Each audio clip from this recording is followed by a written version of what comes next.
Vess, are you ready? Scared. If you weren't in real estate, Okay.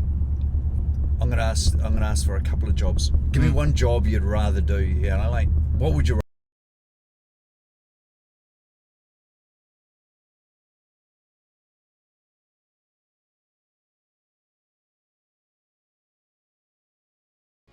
Hey everyone. We always do that, eh?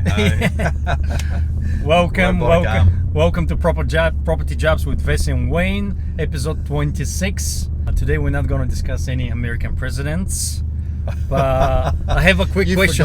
You forgot to work out which one. No. I have a quick question. Did you watch the second debate between the two big guys? Well, now instantly I go, are you talking about the American debate? Because I think that's still yet to run. It's this week and Trump won't be in it.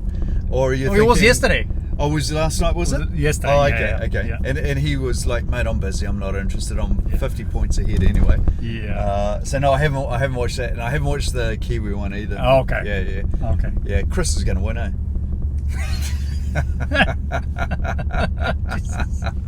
And the other one's a turkey. He's just thinking, I don't want Christmas to be too early. Yeah. You mean the Chris with the haircut or the Chris with the... Mate, I don't judge people by their haircut. I don't even see that. I don't see that. Oh, that's terrible. You look at people and you see their hair. I think a lot of people do that. Mate, why don't we do this? Why don't we do something interesting? Okay. Because real estate's pretty hard work. It is good fun. Yeah. I don't know how interesting it is. I've got two daughters that go, you can forget it. I don't want to be in real estate. Yeah. Let's play a game. I'm going to ask the questions. Yep. Jeez. Are we allowed to do that in New Zealand while you're driving? Are you allowed to ask questions? Because I can't talk on my phone anymore. So. Okay. Okay, here we go. Vess, are you ready? Scared. If you weren't in real estate, Okay. I'm gonna ask for a couple of jobs. Give me one job you'd rather do. What would you rather do? Okay. I think one job I would rather do will be something that I'm not in the city. I'm somewhere in nature. Yep. It's like Forestry? Yeah. Something to do with fishing, hunting, I would love to sell some... like you'd be a poacher? in Zimbabwe, yeah. Could be again a sales job, but more selling gear for fishing and hunting. Okay, so this comes together. Okay. Yeah. Let's take it up a step. Okay. Like dream job, you could go, boom, I'm going to do this. This would be just nuts. What would it be? Dream job. Okay. Special forces in the army. Why the hell are you taking my, You've done it already, so... okay. Damn. Okay, Yeah. you'd like to do that? Yeah, I would love to. Did you do military training? Any military training? Yes. You did, eh? Yeah. I was part of the compulsory. Compulsory? Yeah. Yeah. Well, did they make it compulsory for the whole male population, or was there just the naughty boys? Yeah. And they said it's compulsory for members. you because you're in trouble. No, tell me about that, about the compulsory training. It was for everyone. For everyone that it's fit to serve. Yep. Which is, healthy and all that stuff. So a lot of people are finding different ways not to be healthy. Trump did that, eh? He wasn't in the army. No, he was. No, he wasn't. I thought He was in a cadet unit. Oh, he was in a... which is some nice kind and of training. tidy. Yeah. But he was never military service. Yes. Had a broken toe or something, Okay, yeah. Probably So you had to be straight to be in the army. I mean, heterosexual, not homosexual. Oh, really? So that was one of the... Really? I mean, think about the distraction if you're homosexual and being in the army. So How much of this is going to get edited out? Okay, that's quite. Yeah, you got to be fit, healthy, and we better give them context. Where and when was this? So that was in the mid-90s in Bulgaria, where I'm from.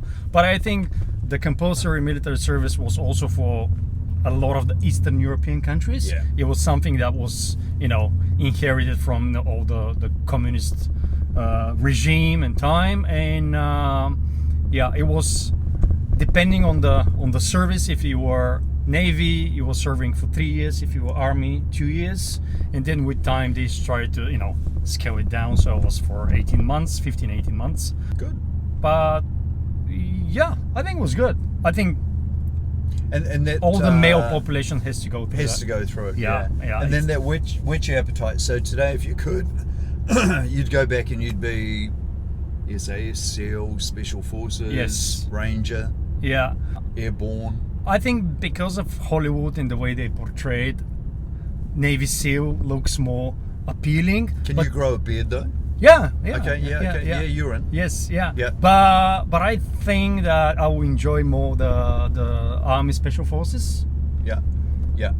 Because they work a lot more with indigenous population. So you go to Afghanistan, you work a lot more with the locals instead of just doing midnight raids night missions, night after night. Yeah, it's just eliminating people instead of working with the locals, see how we can. It around. Yeah. So I think this is something that sounds. But by saying that, I would love probably also to be some kind of Air Force, because they have also, at least the Americans, they have a special unit in the Air Force, special services. Because I used to work as a flight attendant for 2 years, so I have a little bit of sweet spot for aviation, flying.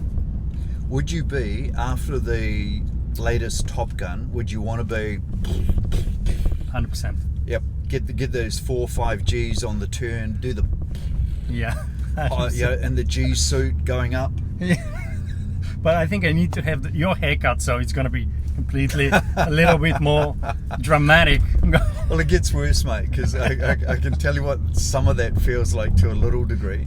You got a helmet on, and you got the mask on there, which is rubber, and you're just so worried you're going to throw up in it and choke the oxygen pipe. And that's not in a what they're doing. That's just some other stuff. So okay, that's pretty cool, eh? I think it is. What about you?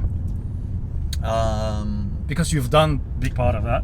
I think I would do protection. Protection. High protection in the Middle East somewhere. Okay. It's more like a personal. Protection. Just a little. Yeah. So you'd be security force. So for VIPs for or ambassador whatever. of New Zealand to Lebanon. Yeah, for example. The ambassador of New Zealand to Lebanon. They've got one that comes the other way, but New Zealand doesn't have one going that way, I don't think. I'd enjoy that, sort of all geared up. Maybe a little bit of action, could be a little bit wild, sort of always keeping your eyes open, just having the brain ticking over. Yes. Would you do more the protection, but it's more from the side of the intelligence, like the CIA, a little bit protection, but a little bit also undercover stuff? Or you just prefer just geared up? Geared up. Yeah. Not a high profile. Yeah. But not undercover. Okay. No. Yes. No. Yeah. I had an undercover experience. Oh shit! It was in New Zealand. We're in a pub in the middle of nowhere. Undercover in the pub. As what? As a toddler? But we weren't undercover. So we're army and we're up in the middle of somewhere. I think it was sort of the East Coast. Yeah. And we're in a pub having a beer. Yeah. Feeling quite awkward, like sort of look a bit out of place here. And this guy, but civilian, dressed as civilian. Yeah, just dressed, in jeans and a t-shirt or something. And sort of haircuts that were kind of short and kind of long. Yeah. And I hear this guy yelling from the other side of the pub, something like, I don't know, narcs or cops or pigs or something. Oh. And I'm going, oh wow. And I look around and he's pointing straight at us. He goes, I know you're cops. Oh shit, this just got bad. Like, that'd be bad if you were a cop, but at least you had a bit of protection. It's like, no, we're not. And I'm just armed with my jeans and a t-shirt. Yeah. I suppose you were in shape, looking sharp. That's why they recognize you somehow. Yeah. Because otherwise, how would you? Should have worn probably had that look. And we would have been looking around without knowing it. Looking like a government paid employee. Looking like we were not civilians. Yes. Which we weren't. Yeah. There we go. Okay, so you're gonna be special forces. Yeah. You could be airborne or jets. Yeah. Yep. You could do that sort of thing. Yeah. Okay. I'd love to. Yeah. Where in the world, like choice in the world, give me 2 places that you would live, 2 different places, and why? Okay. While doing that job. Nope. Oh, overall. Just to live. Yep. Just to live. And no criteria around it that you have to have family or kids or whatever. You'd go here and here. One of the places will be in Europe. Mm-hmm. I would probably say Switzerland. Oh. Yeah. That sounds nice. Very. Can you yodel? No, but I can. I'm very good at eating chocolate, so I think probably one of the best places to. Very nice and clean mountains. I like mountains. You go hunting again, poaching. Hunting, yeah. Yep. Very neutral country. Mm-hmm. It's not even part of the European Union. Mm-hmm. So that's one. Yep. And a different one. Another one, different one. I think. So that's a more colder country. So I need to have one for a little bit warmer climate. Yep. And I would prefer a country that gives you a lot of options. I think US is one of those countries. The main reason for that is that they have Hawaii. Interesting. Interesting. So you have 51 states, right? Yep. So if you don't like the liberals in this state, you can go to someone that is more conservative. If you don't like the conservative, you can go to one that is more liberal state. Yep. And you have California, Florida, Hawaii, but you have also Montana, you have South Dakota, North Dakota.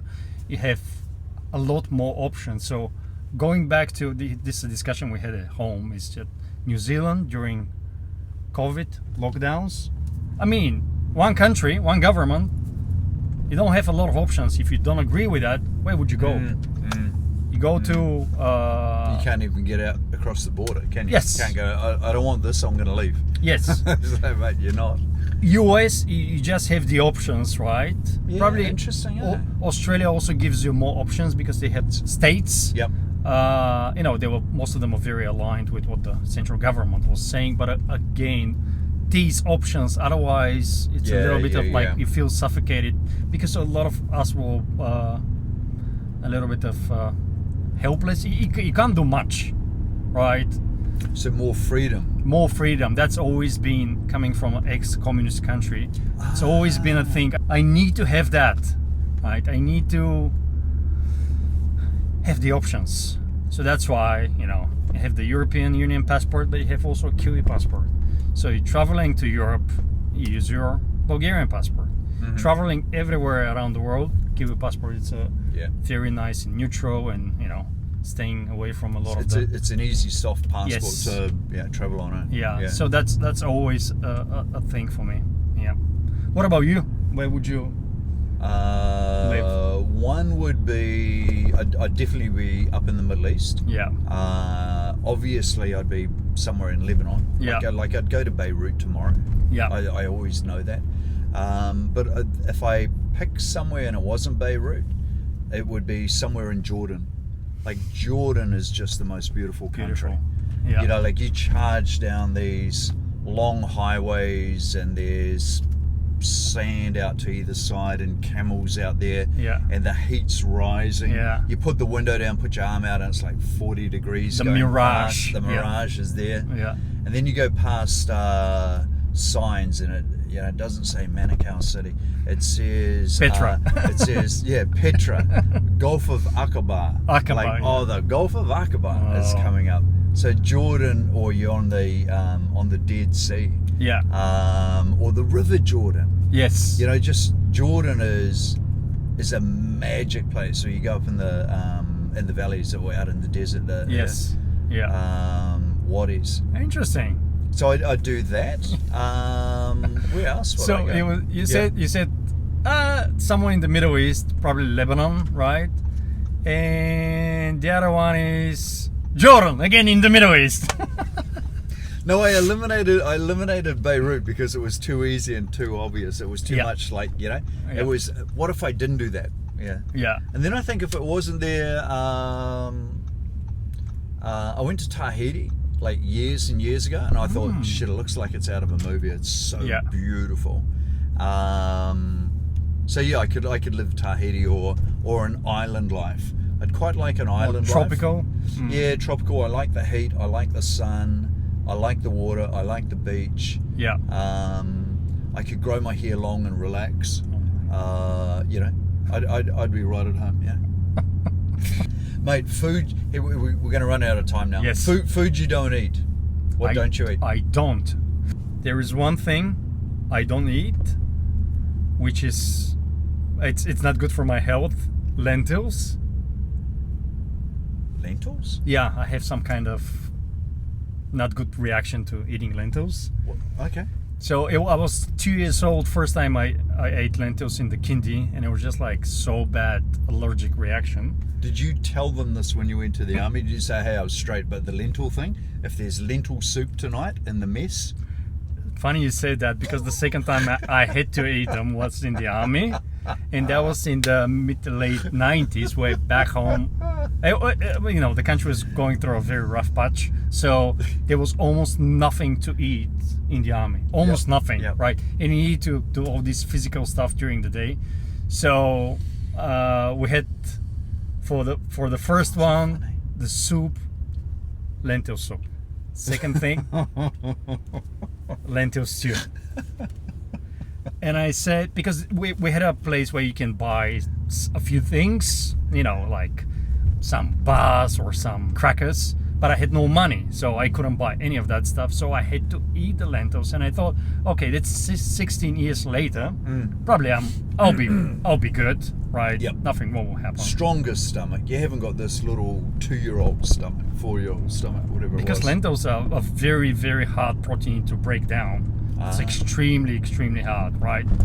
You're a bit of a lentil expert. I had to become, yeah. So I had to eat it. So I ate all the lentils possible. And it was almost an emergency. I had to run to the, what do you call the doctor in the army? Is there a specific name for the doctor? Doctor. Okay, army doctor. The medic. The medic, yeah. Yep. So I had to walk for probably half an hour, and I was already rushes, and you know, I wasn't feeling really good. So I went there. They gave me 3 shots of some very strong antihistamine stuff and some corticosteroids, and the doc said to me, just, you know, sleep here because probably you won't be able to walk back to your barracks. Yeah.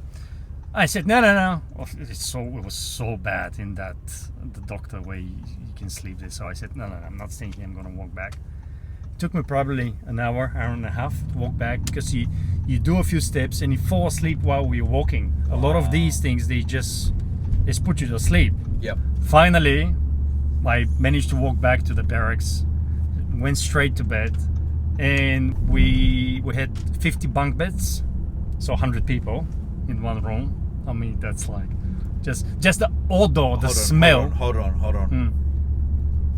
When you say 50 bunk beds and 100 people in the room, Yeah. you're counting the bottom and the top as one bed, or were there 2 of you in each bed? Because they'd checked that you could sleep together and it wasn't a problem. So, do you have a bed each? Or this is the 90s and you had to sort of, double up? So 50 bunk beds, 100 people, right? Yep. And I was on the top one. So I wake up in the morning. What the guys have done first, it's a typical thing people are doing. So think about toothpaste.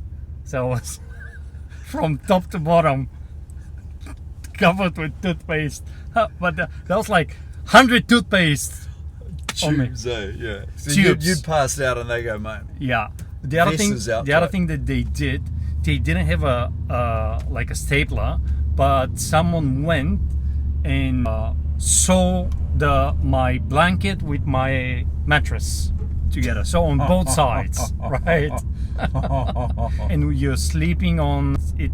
It was made like a net. It's more like a netting. Yeah. It's that wire netting Yeah. on a So wire you- bed. Yeah. I know You what feel mean. like in a Yeah. hammock, right? Yep, More yep, than anything yep. else. So no back support. It No, just sort of, you know, no, sits like just that. Yeah. like a little canoe. Wake up. I think it took me half an hour so I can start moving. You can't move, but I didn't care much because I felt 100 times better than the previous night, and I slept through that, and I recovered. So lentils, right? Lentils, no But lentils. Yeah. No lentils, please. Second thing, I wouldn't eat coriander. That's the worst thing in the world. Really? Yeah, it's just like eating cockroaches or some kind of bugs. Coriander is one thing. I don't eat coriander. Parsley. Oh my It's God. just the taste. Really? It's really Really? The taste of it? the taste of it. So the parsley, my dad didn't like parsley, so mom never put parsley in the salad or in a. So I think it's one of those you need to get used to the taste from. Yeah, you then sort of grow up with it, don't you? yes, yeah. Coriander is, oh my gosh, that's extremely bad. Otherwise, I'm not into curry stuff, the Indian food. Yeah. It's again, I think the taste it's not very common where I'm coming from. So all the spices Not and used stuff, to it. not used to it. Probably if I'm used to it I think it will be amazing. I mean, most people love curry. Yeah, so I'm more into the Mediterranean style of eating, which is meat, salad, Yep. a lot of feta cheese, a lot of olives. What's better, green olive or black olive? I would say calamari, but not the green one. But they're not black, but they're more like brownish. Yep. If you call them black, yeah, not the black. Because they're just two. They can be no taste and a bit bitter, eh? I mean, and they have to be not pitted, so you need to be with the pit, because once you pit them, just the taste changes Have completely. you had them though when they stuff them with anchovies? Yes, Yeah. anchovies. You like that? Yeah, I like anything with olives. My wife is a quarter Greek, so it's something that You'll get that. we get that a lot of time. So If you like anything with olives, would you still have a crack at a lentil and olive soup? no, Would no. that get you? But by saying get you that, to taste it? I love the taste of lentils. It's not Yeah. that I don't like it, Yeah. but it's just like people love strawberries, and once they eat them, just like wow. Yeah, there we go. So we know we're dealing with a hunter poacher. Likes to be outside. Bit of a naturalist by the sounds of it. Yeah. Whatever you find in the forest, don't eat the lentils. You wanna find them in the But forest. if we've got a bit of an olive grove, Yeah. you'll have a good crack at that. Yeah. And then hand the olives over to somebody and get them to process them, because you want them done well. Have you tried? Yeah, a nightmare, waste of time, isn't it? After that, you always say, I'll pay twice as much as they're charging for the jar of olives. So They bitter. deserve it. Yeah. Absolutely. Yeah. On top of that, sort of special forces. You sound like a bit of a Hollywood movie. You know that you'd be the guy that's living out in the forest. Yeah. But you've got a special forces background, Yeah. and something happens to the neighbour in town who gives you your olive supply, and you come in one day and you go, and you suddenly out of your corner eye work it out. You go back out to the car, you get your little shotgun out, you come in, baboosh, baboosh, baboosh, and you rescue this person, but now they're chasing you through the forest. But you do the baboosh, but you don't forget to grab 2 jars of olives. Yeah. Okay, so it's like this. It'll be Hollywood. Yeah. So you will get the olives, put them in like this, and while they're looking at that, you'll go, and then you'll go, this is how your mind works. Coming from an ex-military, from a veteran. Yeah. Well, you can't make the sound, otherwise suddenly we've both got ringing in our ears. You know, and what was your favorite weapon in the military? M16. M16. M16. Loved Yeah. my M16. Loved my M16. SLR? Nah. Yeah. Steyr, little plastic thing? Yeah. Nah, not interested at all. So how and many? some of the rocket launchers, grenade launchers, they were just beautiful. I think M79 was cool. M203, yeah. Is this like a RPG type of? No, it's a little bit different to that. It's more like a shotgun that lobs. Okay. And then there was a beautiful one which was like you'd call it an RPG. Yeah. But it was just a rocket launcher. Yeah. And it was about that long. Yeah. And when you expanded it, it armed itself. Single shot. Okay. Put it on your shoulder. Yeah, I've seen. Squeeze it. Yeah. And it was so slow that you'd squeeze it and then look like this, and you'd watch the projectile go out. And it had a big blast area behind it. So if you missed, there's this big burnt patch behind you, and they go there, and they'd shoot back. Is the M16 how many rounds? You know? It's 20 round magazine, or you put a 30 round magazine on. Okay. Or you'd go 2 30 round magazines or 2 20s, and you'd tape them upside down. Okay. So that you'd pull one off and just plug it straight back up. Yep. Yeah. Jammed a lot. M16's jammed a lot. But sounds like an AK. Yeah, like an AK. So yeah, very similar. It's the equivalent of an AK. Yeah. Forever keeping it oiled, cleaned, and it's still going to jam. But it's a nice sized weapon to get around and do things. SLR, so 5.56 millimeter. SLR 7.62. It's got a bit more punch. Same as AK, yeah. 7.62. And that will blast through an armoured personnel carrier or a truck or a car. But the M16, love it. Beautiful little bit of equipment. This thing is still on the market. Yeah, I know. They should give it to another real estate agent. Ages. Sorry, we were just going back in real estate mode. It was got back into the base and instantly we're back into real estate mode. Yeah, because we had a property that was with another agency. Yep. One of the agents in the office listed it and sold it. Yep. So pre-auction by one day before the auction we sold it, and we had people at the auction, but we got a very good price one day prior. Yeah. They should change agencies and do the same. Especially in this market where, getting all these pre-auction offers and a lot of activity. Bit of activity, yeah. All right, mate. Okay. Did you do it? Was that good? Was that sort of not real estate? Yeah. I think it was good. I learned some stuff about you. It's very good. I learned some stuff, yeah. Awesome. You're going to check your drawers, see if there's any weapons in them. Knives, hunting knives. Or lentils. Or lentils. Yeah. Not going to share publicly what I have in my drawers. All right, we out of here? Okay. Thank you guys, and we'll see you on the next one. See you, ciao.